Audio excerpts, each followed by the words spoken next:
কাজা নামাজ আদায় করার সঠিক নিয়ম কি এবং আপনার অতীত জীবনের সমস্ত কাজা নামাজ আপনি কিভাবে আদায় করবেন, খুব গুরুত্বপূর্ণ বিষয়। অনেকেই এই বিষয়টা আমাদের কাছে জানতে চান। অনেক মানুষ আছে না জানার কারণে ভুলভালভাবে আদায় করে এবং অনেকেই করেই না, একেবারে বসে থাকে। প্রথম কথা হলো কাজা নামাজটা কি। কাজা নামাজ হলো নামাজ যেহেতু আল্লাহ ওয়াক্ত মতো ফরজ করেছেন, ওয়াক্তের নামাজ ওয়াক্তে পড়াটা ফরজ, কিন্তু ওয়াক্তে যদি না পড়তে পারেন কোনো একটা কারণে আপনি বিলম্বে পড়াটাই হলো কাজা। আপনি হয়তো বা ঘুমের কারণে অথবা শরীয়তে বর্ণিত কোনো কারণে আপনি সঠিক টাইমে ওয়াক্ত মতো নামাজটা পড়তে পারেন নাই। এখন আপনি অন্য টাইমে ওয়াক্ত ছাড়া বিলম্বে যদি আদায় করেন তখন ওই নামাজটা কাজা হয়ে যায়। এই কাজা নামাজটা কিভাবে পড়বেন? প্রথম কথা হলো বুখারীর বর্ণনায় আনাস ইবনে মালিক রাদিয়াল্লাহু তাআলা আনহু বর্ণনা করেছেন যে রাসূল সাল্লাল্লাহু আলাইহি সাল্লাম বলেছেন, তোমরা যদি ঘুমের কারণে অথবা বেখিয়ালি হয়ে কোনো ওয়াক্ত যদি ছুটে যায়, নামাজ যদি না পড়তে পারো, তাহলে তোমাদের যখন স্মরণ হবে, স্মরণ হয়ে যাওয়ার সঙ্গে সঙ্গে তোমরা সেই ওয়াক্তের নামাজটা আদায় করে নিবে। তোমরা পরবর্তী ওয়াক্তের জন্য বা পরবর্তী দিনের ওই নামাজের ওয়াক্তের জন্য অপেক্ষা করবে না। আমরা অনেক মানুষ গ্রামগঞ্জে এখনো ভুল পথে আছে। মানুষেরা মনে করে জহরের নামাজ কাজা হয়েছে, আগামীকালকে জহরের নামাজ আসবে, ওই নামাজের সাথেই নামাজটা তুলে দেব।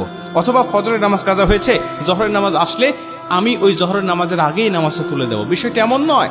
আপনি জহরের নামাজের রক্ত আসার আগেই দুনিয়া থেকে চলে যেতে পারেন। আর যদি ফজরের নামাজের কাজাটা না উঠিয়ে যদি আপনি মারা যান, তাহলে কিন্তু এই ওয়াক্তের নামাজের হিসাব আল্লাহর কাছে আপনাকে দিতে হবে। এর জন্য নবীজির বর্ণনা অনুযায়ী যখন আপনার স্মরণ হবে তখনই আপনি নামাজটা আদায় করবেন। এমন হতে পারে যে একাধিক ওয়াক্ত নামাজ ছুটে গেছে আপনার, জহরের নামাজ পড়েন নেই, ফজরের নামাজ পড়েন নেই, আসর পড়েন নেই, মাগরিব পড়েন নেই, কোনো একটা কারণে আপনি পড়তেই পারেন নাই। এখন আপনি ইশারের সময় আপনি স্মরণ হয়েছে যে নামাজটা আমাকে পড়ি নেই, 4 ওয়াক্ত নামাজ আমার কাজা হয়ে গেছে, তাহলে আপনি কিভাবে পড়বেন? আগে আপনি ফজরের 2 রাকাত ফরজ নামাজ পড়বেন, জহরের 4 রাকাত পড়বেন, আসরের 4 রাকাত পড়বেন, মাগরিবের 4 রাকাত পড়বেন। এভাবে আপনি সিরিয়াল মেনটেন করে ধারাবাহিকতা বজায় রেখে আপনি সব নামাজের ওয়াক্তের কাজাটা আদায় করার পরে আপনি ইশারের নামাজ পড়বেন।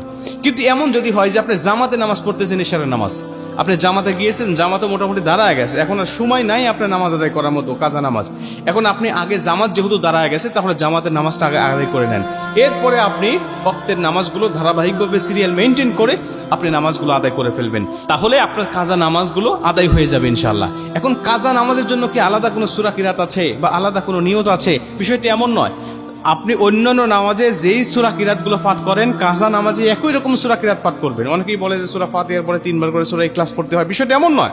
আপনি অন্যান্য নামাজে যে সূরা পাঠ করেন, এই কাজা নামাজে একই সূরা পাঠ করবেন, ভিন্ন কোনো সূরা নয়। তবে নিয়তটা রাখতে হবে যে আপনার কাজা নামাজ। আপনি যদি বাংলায় নিয়ত করেন, তাহলে আপনি বলবেন আমি কিবলা দিকে হয়ে আল্লাহর রাস্তায় জহরের 4 রাকাত কাজা নামাজের নিয়ত করলাম, আল্লাহু আকবার, হয়ে গেছে আপনার নিয়ত। আপনি কাজা নামাজের নিয়তটা শুধু রাখবেন, তাহলে আপনার হয়ে যাবে। এখন কথা হলো, আপনার এই 4 ওয়াক্ত নয় বা একদিন 2 দিন নয়, আপনি বিগত 40 বছর 50 বছর নামাজ পড়েন নাই, 30 বছর আপনি নামাজ পড়েন নাই। এখন এত দিনের নামাজ আপনি কিভাবে তুলবেন? এত দিনের নামাজের জন্য আপনার যখন স্মরণ হয়েছে যে না, আমি এতদিন নামাজ পড়ি নাই, ভুল করেছি, 20 বছর নামাজ পড়ি নাই, 15 বছর নামাজ পড়ি নাই, এখন আমার ভিতরে অনুশোচনা জেগেছে, এখন আমাকে নামাজ পড়তে হবে। আপনি খাঁটি একটা তওবা করে নেবেন আল্লাহর কাছে। আল্লাহর কাছে একেবারে একনিষ্ঠ তওবাতুন নাসুহা করে নেবেন যে আমি আর জীবনে কোনোদিন নামাজ কাজা করব না, এখন থেকে আমার নামাজ কন্টিনিউ চলবে, আমি আর নামাজ কাজা করব না। আপনি যখন কন্টিনিউ নামাজ পড়ার জন্য নিয়ত করেছেন এবং অতীত জীবনে নামাজ পড়েন না, এই জন্য অনুশোচনার সাগরে নিজেকে ভাসিয়ে দিয়েছেন, অনুতপ্ত হয়েছেন, আল্লাহর কাছে ছোট হয়েছেন, তখন আল্লাহ অতীত জীবনের গুনাহগুলো মাফ করে দিয়েছে। এখন আপনি ওই ঘাটতিটা পূর্ণ করার জন্য মাঝে মাঝেই সুযোগ পেলেই আপনি কিছু নফল নামাজ পড়বেন। আপনি মাঝে মাঝেই কিছু নফল নামাজ পড়বেন। এতে কি হবে? নবীজি সাল্লাল্লাহু আলাইহি সাল্লাম বলেন, কিয়ামতের ময়দানে যখন বান্দার আমল নামাটা মাপা হবে, তখন দেখা হবে তার আমল নামায় নফল ইবাদতটা কেমন আছে। তার আমল নামা যখন ঘাটতি পড়ে যায়, তখন খোঁজা হবে নফল ইবাদত কেমন আছে। ওই নফল ইবাদতগুলো টেনে টেনে আল্লাহ পাক ফরজ নামাজের ঘাটতিগুলো পূর্ণ করে দিবে। আর যখন ওই ফরজ নামাজের ঘাটতি পূর্ণ হয়ে যাবে নফল নামাজ দিয়ে, আল্লাহ তখন জান্নাতি বলে তাকে ঘোষণা দিয়ে দিবে। এজন্য আপনার নফল নামাজ বেশি বেশি পড়বেন, এটা কোনো লিমিট নাই। আপনি যখন সুযোগ পাবেন তখনই নামাজ পড়বেন। নফল নামাজ বেশি হয়ে গেলে আল্লাহ আপনার জান্নাতের র্যাঙ্কটা বাড়াতে থাকবে।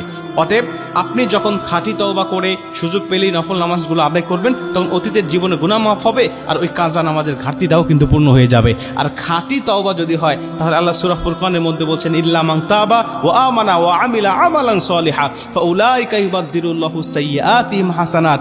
আল্লাহ পাক ওর জীবনের সব গুনাহগুলোকে সওয়াব দ্বারা বদল করে দিবে। অর্থাৎ আপনি নামাজ না পড়ে যত গুনাহ অর্জন করেছেন, ওই গুনাহগুলোকে আল্লাহ সওয়াব দ্বারা বদল করে দিবে, শুধুমাত্র খাঁটি তওবা করার কারণে।